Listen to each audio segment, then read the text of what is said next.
Buenas, buenas tardes. El tema de continuamos con filosofía oriental. Estaba viendo aquí algo sobre el zoroastrismo, que es una religión persa de Irán, y hay un libro que ellos usan, su libro canónico es Avesta, que ha sido traducida en la mejor traducción, que fue una cuarta parte del original, fue traducida en alemán y francés, y ahí no hay versiones en español muy confiables. Es una colección de textos sagrados de la antigua Persia, escritas en el idioma avéstico. Son textos litúrgicos y, como les comentaba, es casi una cuarta parte de... Buenas tardes. Ok, entonces les comentaba que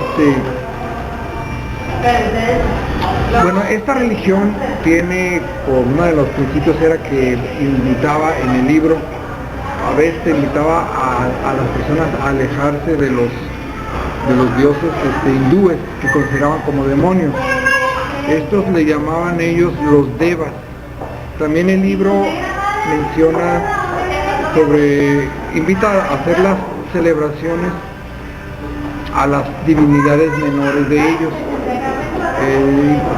Prescriben ritos de pureza, o sea, normas de pureza, ceremonias básicas, ¿no? Se dice que Zoroastro se duda de su existencia, se duda de que haya existido, pero si él existió, debió de haber vivido en el año 600 a.C., en la época más o menos de Sócrates. No, eso es después de Cristo. Y el libro fue descubierto en el siglo XIX, ¿no? Ahora, ¿qué habla más o menos el zoroastrismo? Hay un creador supremo, ¿no?, que engendró a dos dioses, uno bueno y uno malo. Por eso se habla mucho del maniqueísmo. El dios bueno se llama Hormuz. También otro nombre es Ahura Mazda. Es el creador del cielo y es el hombre bueno, es el que encarna todas las virtudes de la bondad. Y el gemelo, el hermano gemelo malo, se llama Arimán. También otro nombre es Angra Mainyundi. Y ellos han engendrado hijos espirituales, que son los que luchan, haciendo la comparación a la religión judeocristiana, son los ángeles buenos y los ángeles malignos, ¿no? Esta religión, el zoroastrismo, busca un equilibrio de contrarios. O sea, ellos ven al dios bueno, al gemelo bueno y al gemelo malo, lo ven como un equilibrio de contrarios, no lo ven como el cristianismo, donde está la supremacía de lo bueno sobre lo malo, que es Satanás y que va a ser vencido, ¿no? Esta religión, el zoroastrismo, también tiene ciertos dogmas, que es la unidad divina, creen que hubo una creación, creen en la inmortalidad del alma, y también creen en un sistema de premios y castigos en la vida futura, ¿verdad? Entonces, ahora, ¿qué es el avéstico? El avéstico es una lengua litúrgica indoeuropea, en donde fue escrito, en el idioma en que fue escrito este libro sagrado, el Avesta, que, como les digo, fue más o menos como en 1858 se publicó en francés, pero es una traducción, como les repito, es una cuarta parte nada más, y las mejores traducciones, una es en francés, otra es en alemán, es una cuarta parte del libro original, ¿no?, del Avesta original, ¿no? Ya, ahí está. Ok. Voy ahora a hablar del Confucio y su doctrina, ¿no? Confucio nació en China en el año 551 a.C., se cree, es aproximado, Juan, y murió en el 479 a.C., más o menos contemporáneo también de Zoroastro. De hecho, la dinastía Zhou, la cual Confucio vivió ya en su última etapa.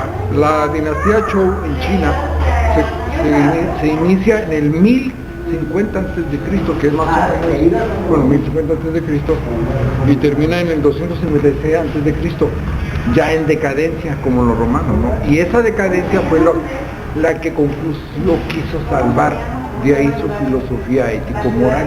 Él se vio como el salvador de toda esa decadencia.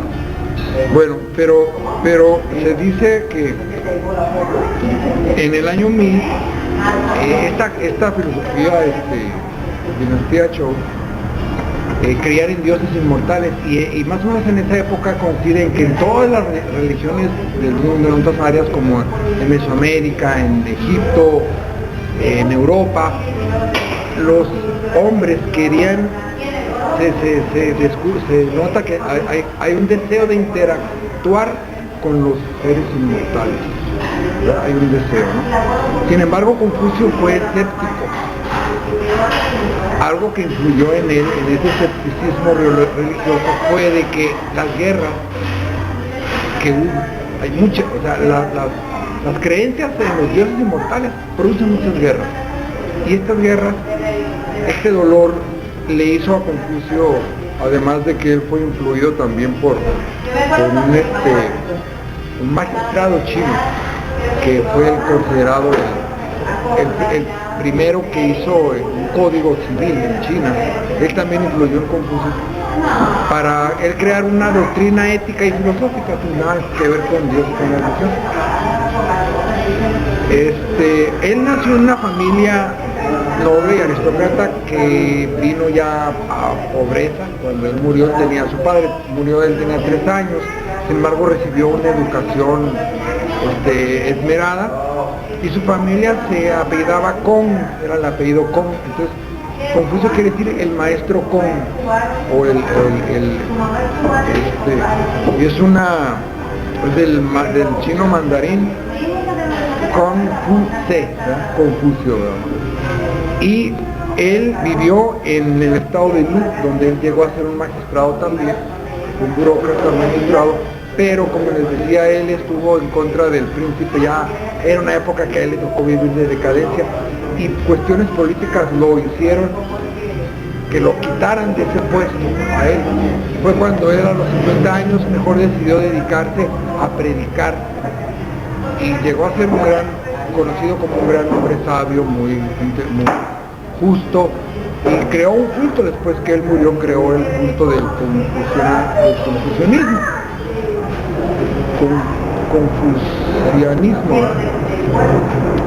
Entonces, de hecho, en el año de 1994 fue declarada Patrimonio de la Humanidad por la UNESCO un templo y un cementerio y la residencia oficial de su familia allá en el estado, el nordeste de China, en el estado Lu, nordeste de China, ¿no? Ahí su doctrina está sintetizada en los 4 libros y en los 5 libros. Ahorita voy a empezar a hablar. Pero como les digo, el confucianismo se define como las doctrinas morales y religiosas predicadas por los discípulos de Confucio.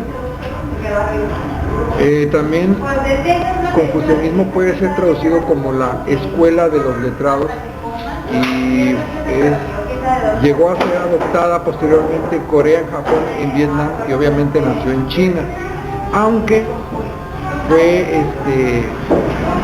reprimida en un periodo, en una dinastía, pero sobrevivió gracias a que un erudito guardó estos 4 libros en los muros de su casa, y fue descubierta, pudo sobrevivir gracias a que se descubrió esos libros. Ahí está. Bueno, gracias. Ok, ahora, ahí existe una cosa, les comentaba que hay 2 colecciones, ¿no? Una de ellas se llama Los 4 libros.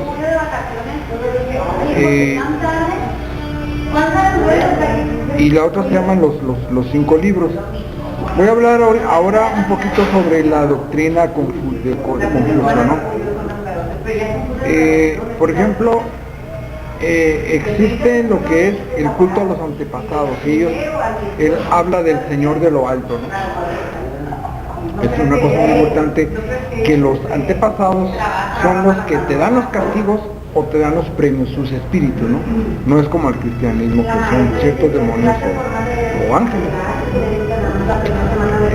También habla de que el alma de los difuntos pueden beneficiar o castigar a todos. Mencio fue otro de los discípulos de Confucio. Sin embargo, hay que mencionar que el neoconfucianismo fue posterior a Confucio. Entonces, esto ya es un agregado posterior, el hecho de que la creencia de que los difuntos pueden beneficiar o castigar a los vivos. Esto es un agregado posterior que no lo menciona ni Confucio ni Mencio, ¿no? Ahora, el confucianismo habla de una armonía con el cosmos y que tenemos que tener el deber de autoperfeccionarnos mediante el estudio y la introspección. Entonces, aquí hablamos de que el confucianismo utiliza una teoría psicológica de la conducta que sería cognitiva, ¿no? Él cree que a través del estudio y del análisis introspectivo hay un cambio de conducta. Ahora, él habla de el li y el yi, dos conceptos opuestos. El li es la gratificación, una vida conducida para gratificarse al mundo y buscar la ganancia, ¿no? Ese es el yi. Y el li es lo contrario, es la generosidad. Ese es el li. Y habla de un concepto que se llama el re, que es los buenos sentimientos, el desarrollo de los buenos sentimientos. Para el confucianismo es bien importante el hombre social. El hombre no se puede perfeccionar sino socialmente, su interacción social es muy importante. Y para ellos, la familia es una prefiguración del Estado. Un hombre que no gobierna su familia no puede gobernar a un Estado.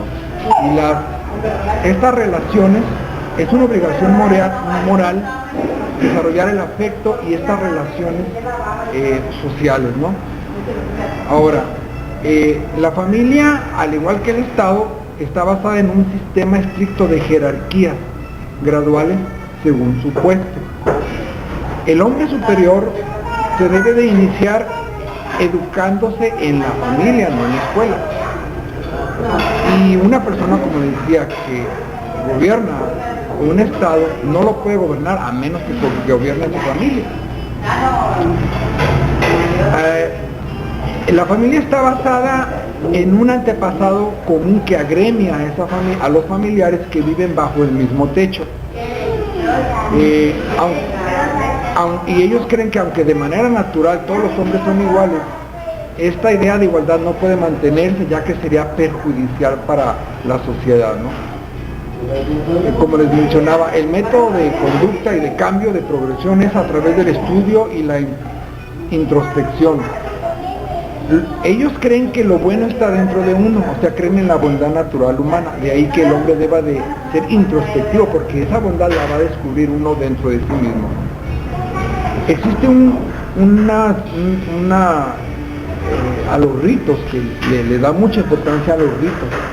De hecho, los países también tienen ritos. Por ejemplo, el país de México tiene ritos, como son la bandera, el himno nacional. Bueno, en el confucianismo también existían ritos, los cuales se consideran un símbolo de jerarquía, ¿no? Sí, adelante. A ver, ahí está. Ok. Estaba hablando de los rituales, de la importancia de los ritos dentro de la filosofía de Confucio. Como les decía, los ritos son símbolos de jerarquía y poder. Es un símbolo de jerarquía y poder. Es una forma de consensar el pasado mítico, el legendario o el legado antepasado, ¿no? También es un método de autodisciplina y de dominio mismo.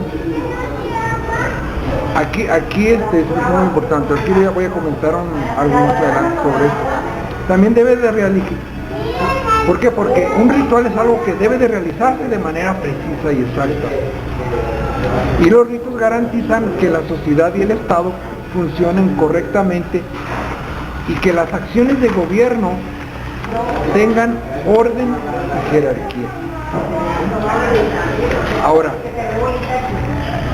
la rectificación de los nombres. Voy a hablar de un aspecto muy importante dentro de la filosofía de Confucio.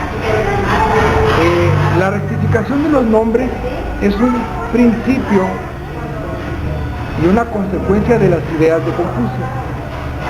La palabra tiene significados precisos. Denominar una cosa con un significante que no le corresponde es cometer un error. O sea, si a un usurpador se le llama rey, se comete el error, ya que no es un verdadero rey. También esto vale para un rey que no se comporta como rey, o para un padre que no se comporta como padre, o para un hijo que no se comporta como un hijo. Entonces, la rectificación de los nombres se transforma en una herramienta para corregir a la sociedad y evitar que sea engañada. Ok, les comentaba yo que la dinastía Qin, que duró del año 221 al año 206 a.C., reprimió la filosofía de Confucio, trató de reprimirla, pero sobrevivió gracias a que se descubrieron sus obras clásicas en los muros de la casa de un erudito. Bueno, otra época en que se trató de terminar con la filosofía de Confucio fue en el año de 1919, el 4 de mayo, con el movimiento de los estudiantes, que ya se hartaron de que esa fuese una filosofía nacional. Pero después de la dinastía Qin vino la dinastía Han, donde el confucianismo fue la base de los exámenes de gobierno y formó la base de los planes de estudio en China. Después el filósofo Wang Changming en el siglo XI trajo el neoconfucianismo, y de forma tal que llegó a ser la filosofía de Estado en Japón y en Corea. Voy a hablar ahora de un deber del hombre, que es con respecto a las 5 relaciones humanas básicas. La número 1, de gobernador a ministro. La 2, de padre a hijo. La 3, de marido a mujer. La 4, de hermano mayor a hermano menor. Y la 5, entre amigos. El mayor, su deber es proteger. Y el menor, es la lealtad y el respeto.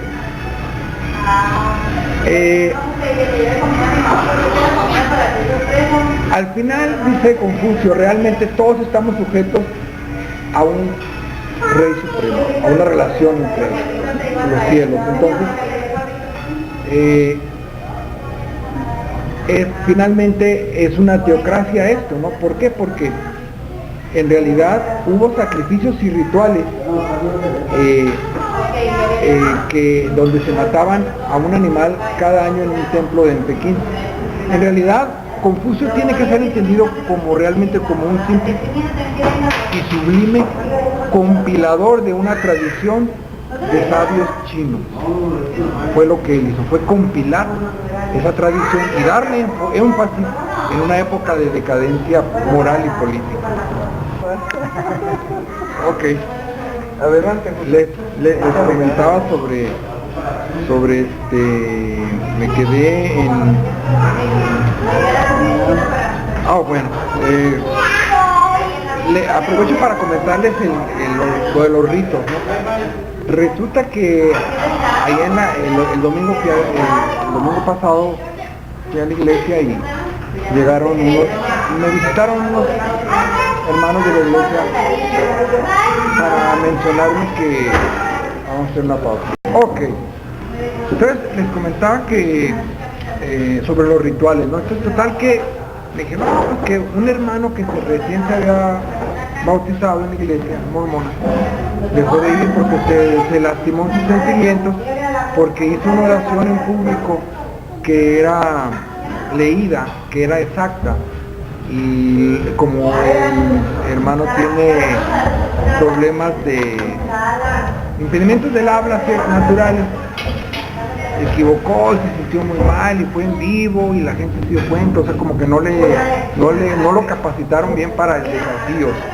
Así, entonces tenía que hacer una oración y como lo tuve que repetir y me dijeron, no, pues fíjense que ya no quiere venir, ahorita venimos de su casa y hablamos con él y ya no quiere venir a la iglesia porque un hermano se levantó, uno de los que dirigen y le pidió que repitiera la oración, que no lo había hecho correctamente. Entonces, ese es un ritual, pero la actitud de él debe de ser, como dice aquí el confucianismo, o sea, lo que yo les dije, bueno, no les di mi opinión, les dije, bueno, pues, ¿qué puedo hacer? Gracias por compartirlo, voy a ver en qué puedo ayudar, ¿no? Pero no les di mi opinión. Y ahora entiendo de que una de las habilidades que uno debe de desarrollar en la iglesia es hacer las cosas con precisión. Hacer las cosas con precisión, o sea, sí se lastimó y sí hubo falta de ética y de sensibilidad, pero bueno, ¿no? Pero ese es un comentario que les quería hacer, ¿no? Ahora, me quedé precisamente en lo en que Confucio fue en realidad un compilador de tradiciones chinas, ¿no? Ahora, en uno de los 4 libros, el primero se llama el libro del gran saber, o el libro de la ciencia, o el libro de los estudios, o el libro del aprendizaje.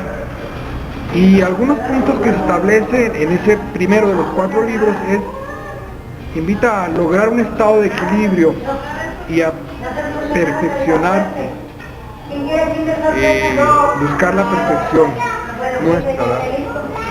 Otro aspecto es que enseña que gracias al amplio descanso y a la reflexión podemos lograr una paz mental.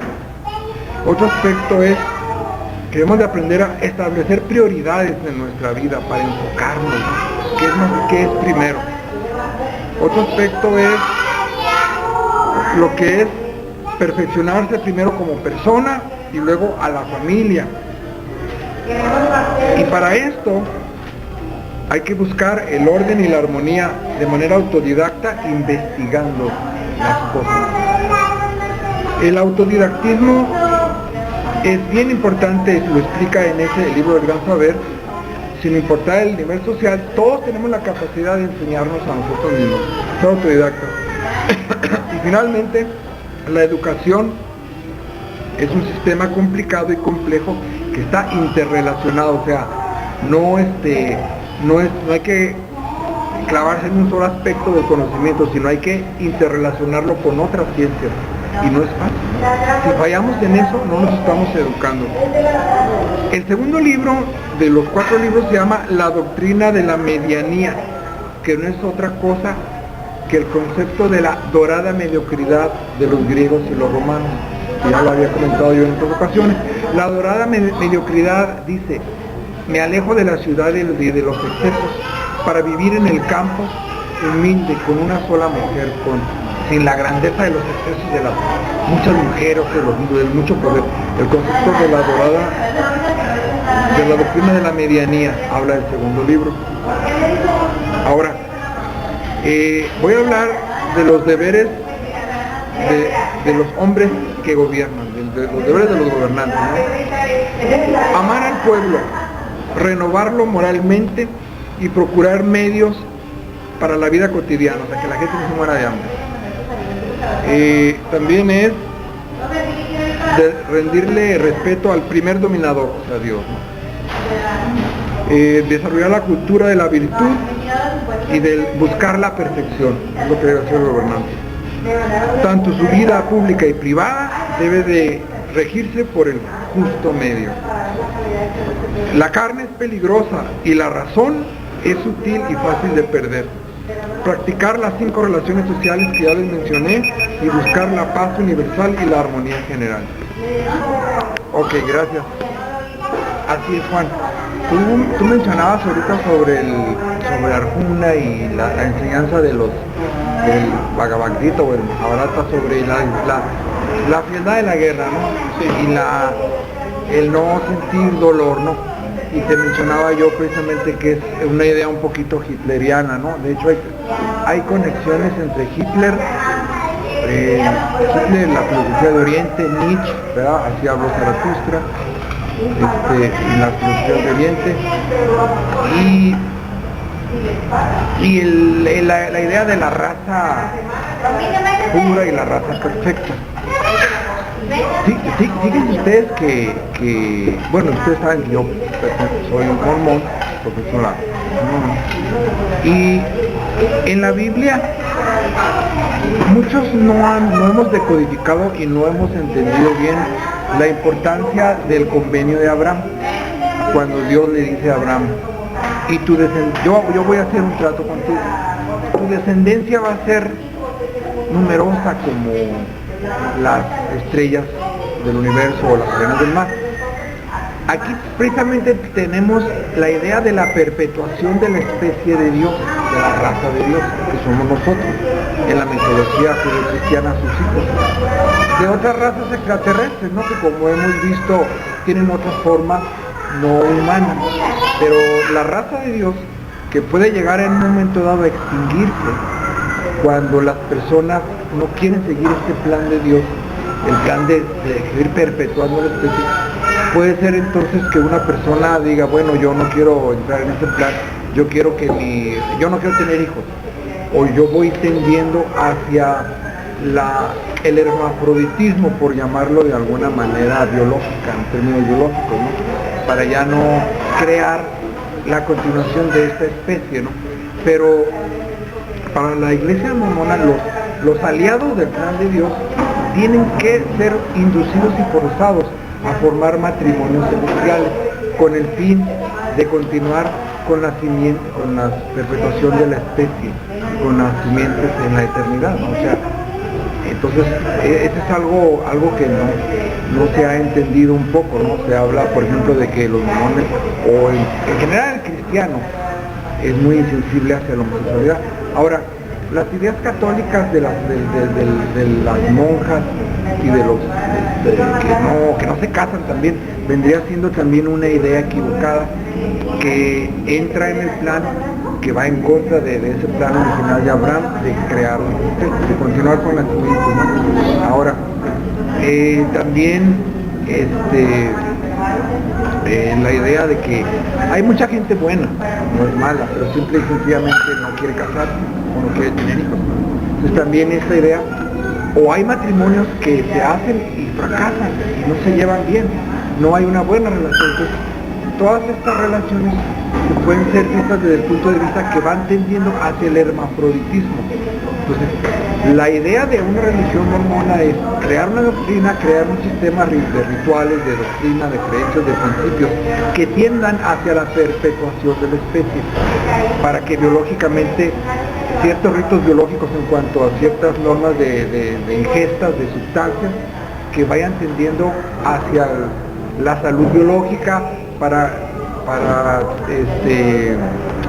perpetuar y genéticamente dar una genética saludable biológicamente, etcétera. Entonces, la idea principalmente es esa, ¿no? Pero sí hay muchas cosas veladas. Por ejemplo, no se habla de Dios, se habla nada más de un Dios masculino, pero no se habla, por ejemplo, hay muchas cosas veladas, ¿no? Y ahí entraría la explicación de la poligamia, ¿no? Cómo no es un asunto exclusivo del mormón, sino es un asunto ancestral, judío, un asunto árabe, el asunto de la procreación, el asunto de la perpetuación de la raza, de la familia, ¿no? Entonces entra ahí todo lo que es. Entonces, en conclusión, es un punto de vista en donde se enfoca esta explicación que acabo de dar en el convenio de Abraham, el convenio que Dios hizo con Abraham, de que él sería padre de una descendencia numerosa, ¿no? Y por ahí entra la iglesia de Dios en ese trato, en ese convenio. Ahí está. Bueno, efectivamente, José, tú mencionas sobre que el confucianismo puede ser visto como la extrema ultraderecha, ¿no? Que digamos sería Hitler, sería Franco en España, sería o los demócratas o el PAN, ¿no? Que tratan de sojuzgar con una racionalización y tomar ventaja del pueblo. Sí, puede ser visto como la ultraderecha, ¿no? De hecho, Confucio fue, como les mencionaba yo, un tradicionalista, ¿no? Un hombre que en una época de decadencia moral trató de rescatar los valores antiguos, ¿no? Y bueno, a lo mejor habían sido pasados de transmisión oral, pero ya él hizo un libro, ¿no? Fíjense que si Dios, hablando de psicología, la psicología estudia la conducta con respecto a los procesos mentales, la conducta humana con respecto a los procesos mentales. Y hablando de psicología, porque la psicología busca mejorar o cambiar la conducta o analizar o descubrir la conducta, por qué el hombre se comporta de ciertas maneras. Y la cosa es de que la pregunta es, ¿cuál es el método que utiliza Dios para cambiar la conducta de sus hijos? ¿Cuál es el método hoy en día?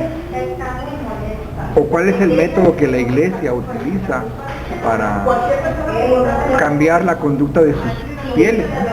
Bueno, esa es una buena pregunta. Definitivamente predomina el método cognitivo, en el cual sostiene que a través de la erradicación, quitando las ideas irracionales, introduciendo ideas correctas, una persona puede mejorar su conducta. Y también Dios utiliza el método conductista, el cual se busca corregir la conducta a través de premios y castigos. Porque en la Biblia también habla de un diluvio, de una manifestación violenta de Dios, ¿no? Un rayo, no sé, un castigo. Entonces habla un poquito también de ese miedo, ¿no? Que debe de tener. Ahora, sí, yo no lo niego, ¿no? Estamos analizando las religiones, ¿no? Las religiones orientales. Ahora, les mencionaba yo la vez pasada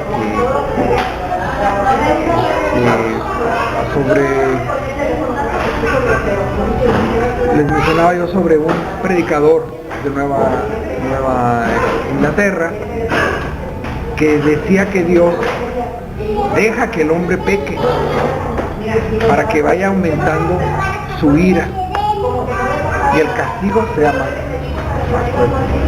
O sea, Dios también, o al menos por ese predicador, es visto como un hombre o un Dios de pasiones, un Dios de pasiones.